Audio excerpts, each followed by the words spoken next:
So next we are going to discuss last two numericals which are very relevant to the previous numericals क्योंकि सब में एक ही जैसे formulas apply हो रहे हैं from the equations of motion से।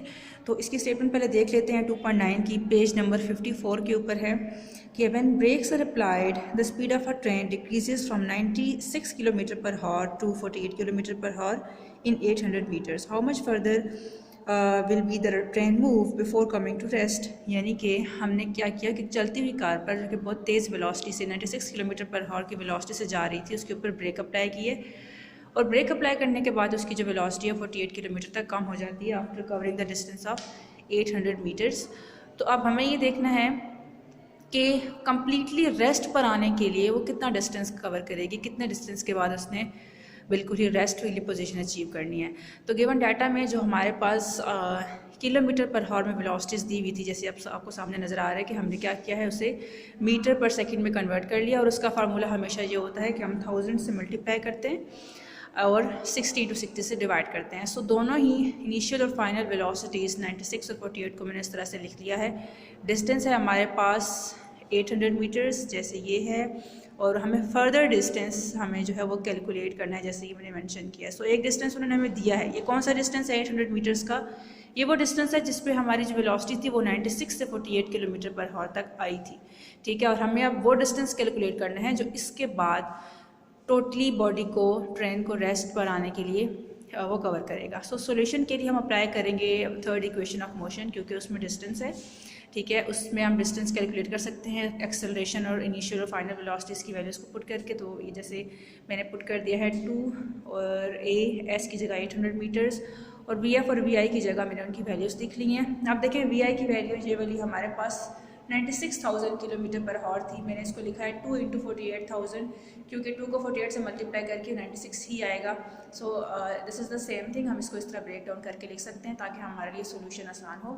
उसके बाद नेक्स्ट देखें, इन दोनों के अंदर, इन दोनों 48,000 डिवाइडेड बाई 3600 के अंदर हमारी एक चीज़ कॉमन है, वो है 48,000 डिवाइडेड बाई 3600। दोनों के अंदर ये सेम है, फाइनल वेलोसिटी में भी इनिशियल वेलोसिटी में भी, इसलिए अगले स्टेप में हम इसे कॉमन ले लेंगे।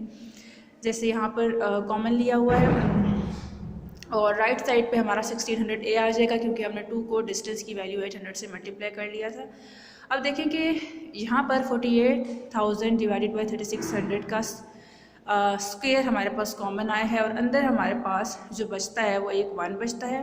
ठीक है, और जो कि हमारा फाइनल वेलोसिटी में से, और माइनस और सब का स्क्वायर होगा। ठीक है, और उसके बाद इंटू 2 का स्क्वायर अगेन 2 ये वाला है।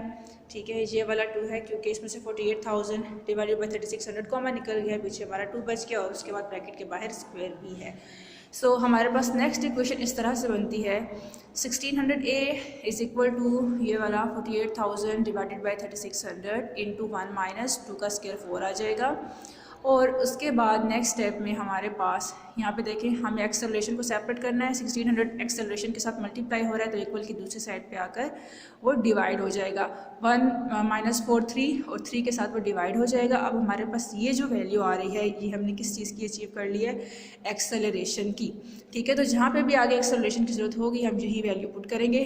Now moving on to what we were actually finding, वो था फर्दर डिस्टेंस। ठीक है, हमारे पास एक्सेलरेशन आ गया है, फर्दर डिस्टेंस हमने फाइंड करना है। अब इसमें फर्दर डिस्टेंस हमने किस चीज़ का फाइंड करना है, वो फाइंड करना है जब हमारी बॉडी कंप्लीटली रेस्ट पर आएगी। तो कंप्लीटली रेस्ट पर तो तब आएगी जब उसकी वेलोसिटी 48 किलोमीटर से भी फर्दर 0 तक आ जाएगी। ठीक है, वेलोसिटी 0 होगी तो बॉडी रेस्ट पर आएगी, इसलिए हम यहाँ पे अगेन जो फाइनल वेलोसिटी लिखते हैं वो 0 है। ठीक है, पहले जो हमारी वेलोसिटी थी वो 48 किलोमीटर पर हावर 800 मीटर तक के डिस्टेंस की थी। अब हमने ये देखना है कि रेस्ट वाली फाइनल वेलोसिटी जब 0 हो जाएगी तब वो कितना डिस्टेंस कवर करेगी। So again we are going to apply third equation of motion 2as, इसको s1 से मेंशन कर दिया है, 1 लिख दिया है, साथ में vf square minus vi square. अब देखें 2 एज इट इज़ है, a की वैल्यू ये वाली पुट कर दी है। ठीक है, जो अभी हमने निकाली थी।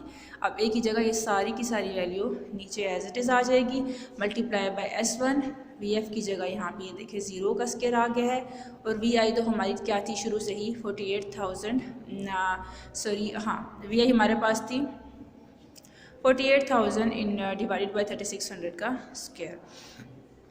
अब हमारे पास जो फर्दर इसमें कैलकुलेशंस आती हैं वो क्या है कि हमने क्या करना है, इस फार्मूले को अरेंज करना है ताकि हमारा S1 फर्दर डिस्टेंस एक साइड पे सेपरेट हो जाए, क्योंकि हमने वही कैलकुलेट करना है।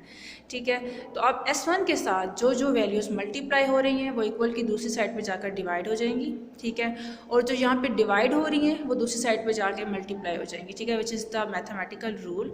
अब देखेंगे S1 के साथ यहाँ पे 48,000 और 3 और 2 मल्टीप्लाई हो रहे थे, तो दूसरी साइड पे आकर 48,000 डिवाइडेड बाई 3600 डिवाइड हो रहा है, 1600 मल्टीप्लाई हो रहा है क्योंकि वो लेफ़्ट साइड पे डिवाइड हो रहा था। अब देखें लेफ़्ट साइड पे 3 और 2 S1 के साथ मल्टीप्लाई हो रहे हैं यहाँ पे ये, लेकिन यहाँ पर आकर वो ये डिवाइड हो रहे हैं यहाँ पे। सो इस रूल के अकॉर्डिंगली हम इक्वेशन अरेंज कर लेंगे। आप देखेंगे ये वाली पूरी की पूरी इक्वेशन आपस में कैंसिल हो रही है, और उसके बाद सिर्फ बचता है 1600 डिवाइडेड बाई 3 इंटू 2। तो हमारे पास आएगा 1600 डिवाइडेड बाई 6, आंसर आ जाएगा 266.6 मीटर्स, जो कि हमने फाइंड करना था। फर्दर डिस्टेंस वो हमारा है 266.6। नेक्स्ट 2.10 न्यूमेरिकल जो है वो इसी न्यूमेरिकल से रेलेवेंट है, क्योंकि वो कह रहे हैं कि आप यही गिवन डाटा यूज़ करें और अपने फर्दर जो आपने इस फर्दर डिस्टेंस के लिए टाइम लगा है वो फाइंड करें। ठीक है, पहले हमने फर्दर डिस्टेंस खाली कैलकुलेट किया था, इस न्यूमेरिकल में कह रहे हैं वही गिवन डाटा यूज़ करें और अपना अब वो टाइम फाइंड करें जिसमें बॉडी रेस्ट पर आती है।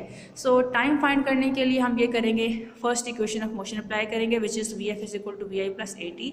यहाँ से जब T को सेपरेट किया तो T is equal to VF minus VI divided by acceleration आ जाएगा। ठीक है, VF हमारी 0 थी, VI है हमारे पास 96,000 डिवाइडेड बाई 3600, और नीचे हमने एक्सेलरेशन की वैल्यू जो हमने ये देखें यहाँ पे निकाली थी, ये वाला एक्सेलरेशन की वैल्यू है, ये हम यहाँ पर भी वही यूज़ करेंगे। अब यहाँ पर भी ये जो फ्रैक्शन के नीचे जो वैल्यूज़ डिवाइड हो रही हैं ऊपर जाकर ये इसके साथ मल्टीप्लाई हो जाएंगी। सो इक्वेशन इस तरह से अरेंज होती है 96,000 divided by 3600 multiply by 3600 divided by 48,000 का स्क्वायर। अब देखें यहाँ पर ये था 48,000 डिवाइडेड बाई 3600 का स्क्वायर, तो ऊपर जाकर ये इस तरह से हो गया है 3600 डिवाइडेड बाई 48,000 का स्क्वायर, और नीचे है हमारे पास 3 डिवाइडेड बाई 1600, यहाँ पर ये आ जाएगा 1600 डिवाइडेड बाई 3। सो इस तरह से ये रेंज हो गया है। आप यहाँ पे देखें कि 96,000 को अगेन मैंने ब्रेक डाउन करके लिख लिया है 2 इंटू 48,000, क्योंकि ये इसके इक्वल आता है।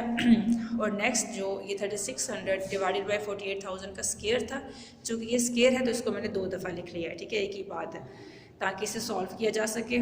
अब फर्दर देखते हैं कि कैंसलेशन किस तरह से होती हैं। अब ये देखें कि यहाँ पे 36 के साथ कैंसिल हो रहा है, 48 के साथ, और ये 16 1 16 16 3 48,000 आ गया। सो हमारे पास आखिर में ये वैल्यूज़ बचती हैं जिनको सॉल्व करने के बाद हमारे पास टाइम 800 सेकेंड्स निकल आता है। So this is the solution. Thank you.